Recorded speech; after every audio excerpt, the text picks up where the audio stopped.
CV turunu uğurla tamamlamısınızsa və səbirsizliklə analitik təhlil imtahanını gözləyirsinizsə, bu təlimatla tanış olmağınızda fayda var. Yüksəliş müsabiqəsinin bu mövsümünün analitik təhlil imtahanı 17-18 may tarixlərində keçiriləcək. 10:00-da başlayacaq sessiyada iştirak edəcək namizədlər üçün imtahan mərkəzində qeydiyyat 8:30-dan 9:30-a kimi aparılacaq. 15:30 sessiyasının iştirakçıları isə imtahan mərkəzinə 14:00-dan 15:00-a kimi gələ bilərlər.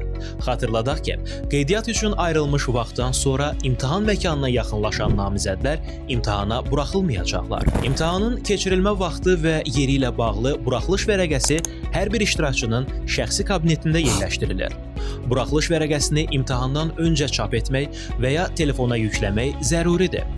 İmtahan mərkəzinin girişində şəxsiyyət vəsiqəsi və buraxılış vərəqəsinin QR kodunu və ya çap halını təqdim etmək tələb olunur. Analitik təhlil imtahanı 3 saat davam edəcək.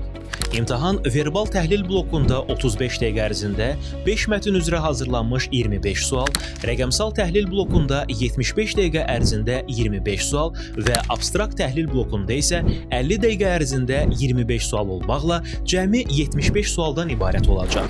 Test bloku daxilində vaxt qalığı timerdə göstəriləcək. Bloklar üzrə ayrılan zaman ərzində əvvəlki suallara qayıtmaq olar. Bloku bitirdikdən sonra isə blokdakı suallara qayıtmaq mümkün deyil. İmtahan zamanı qeydlər aparmaq məqsədi ilə kağız, qələm, hesablayıcı ilə təmin ediləcəksiniz. Blok üzrə bütün sualları cavablandırdıqdan sonra hamısını göndər və testi sona çatdır düyməsini klikləmək zəruridir. Əks halda imtahan nəticələri hesablanmır.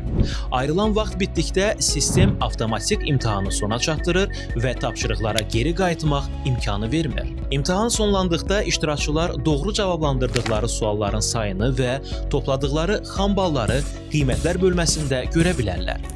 Xatırladaq ki, analitik təhlil imtahanının nəticələri doğru cavabların sayı ilə deyil, xam ballar əsasında formalaşacaq T bal şkalası ilə hesablanacaq.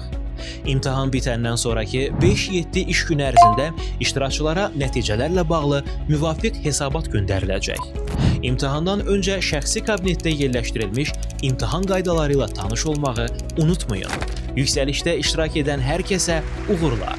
Yüksəliş sizinlə davam edir.